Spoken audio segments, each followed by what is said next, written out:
The harvest.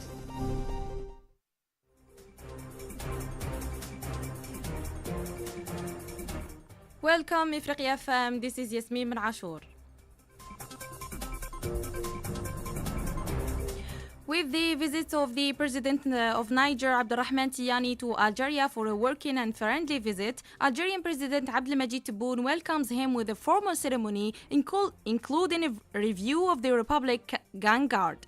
Following the ceremony, President Tebboune and President Tiani hold private talks at the Presidential Palace. The discussion focused on strengthening cooperation, deepening friendship, and exploring ways for joint projects between Algeria and Niger. President Tiani leads a high-level delegation emphasizing the importance of close relations and collaboration between the two neighboring countries.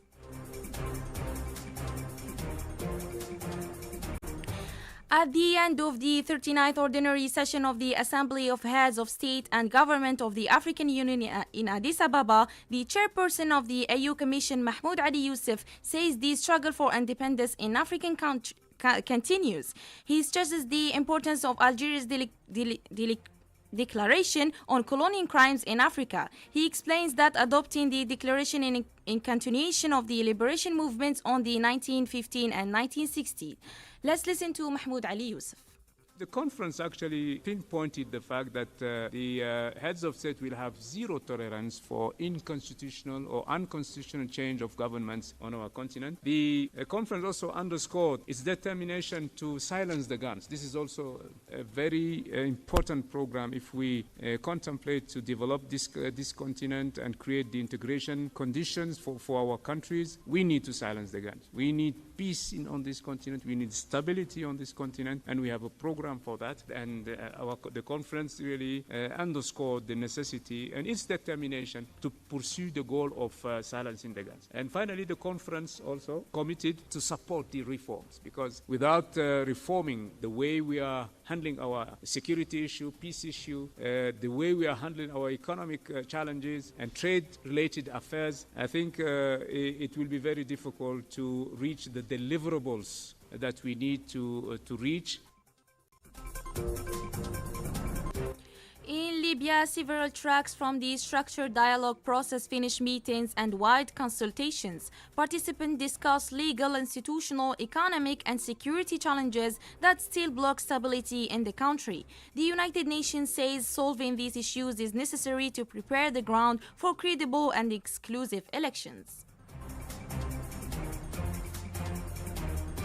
In Sudan, Sudanese Prime Minister Kemal Idris says Sudan is recovering from the effects of the war and attacks by the Rapid Support Forces, which he says received foreign support. He states that the year 2026 will be a year of peace and stability. During a meeting in Munich with Sudanese expertise, he adds that unity in Sudanese abroad is a national priority.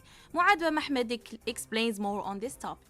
Sudan pushes for peace and cooperation. The Sudanese Prime Minister Kamil Idris takes a strong step toward ending the conflict by holding separate meetings with the Norwegian Foreign Minister Espen Barth Eide and the German Foreign Minister Johan Vadvold during the Munich Security Conference. During the meeting with Norway, Idris thanks the country for its interest in Sudan and its support for peace. Minister Eide promises continued backing for Sudan's unity and lasting stability. In talks with Germany, Idris appreciates Germany's humanitarian contributions through the United Nations program and explains Sudan's peace initiative. Abdelhadi Mohammed Hamdan, Sudanese political analyst.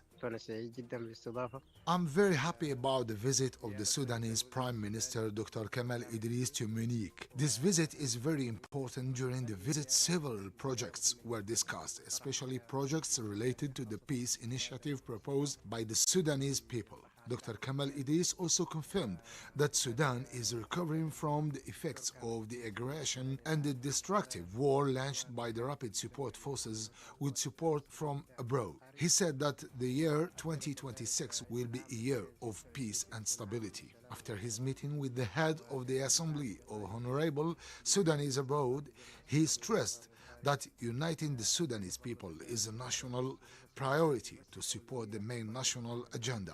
He also instructed the Ministry of Foreign Affairs to strengthen coordination through diplomatic missions to connect Sudanese communities abroad with the people inside the country. In addition, he honored a local employee at the Sudanese embassy in Berlin, Hajj Saad, in appreciation of his 3 years of service. Minister Vatful expresses Germany's commitment to help end the war and support peace. Both sides agreed to restore bilateral relations and cooperation to benefit their countries and peoples. Staying in Sudan, the United Nations Humanitarian Coordinator in Sudan, Denise Brown, calls for an immediate humanitarian truce. He says even a temporary ceasefire is urgently needed to reduce the suffering of civilians. The World Food Programme says Sudan is facing the largest hunger crisis in the world, with 21 million people suffering from severe hunger. In Somalia, the Somali National Army announces that it kills 4 members of the Al-Shabaab group in a security operation in southern Somalia. According to the Somali National News Agency, the army with local defense forces carries out an ambush between Yasoman and Mokokuri in the Hiran region. In Rwanda, Paul Kagame transforms Rwanda into what many call the Singapore of Africa. The country becomes a model of stability and fast development, not only in Africa but also in the wider world.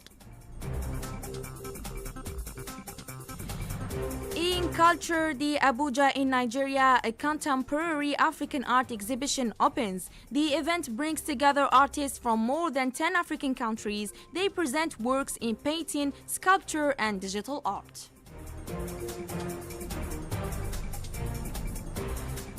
Concluding with sport, in the CAF Champions League, Al Ahly Supporting Club and Association Sportive des Forces Armées Royales qualify for the quarter-finals. Both teams draw 0-0 in the sixth and final round of the group stage. In another match, Young African Sport Club with 3-0 against Jeunesse Sportive de Kabylie. At the African Badminton Championship in Botswana, Algeria finishes first in the medal table. Algeria wins 6 medals, 3 gold and 3 bronze. Finally, South Africa finishes second with 4 medals, 2 gold and 2 silver. Egypt comes third with 4 medals, 1 gold, 1 silver and 2 bronze.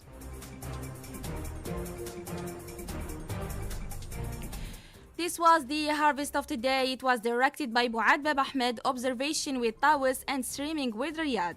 And you, dear listeners, thank you for listening. Join us tomorrow at the same time, 3 p.m. only at Ifriqiya FM, the voice of Africa.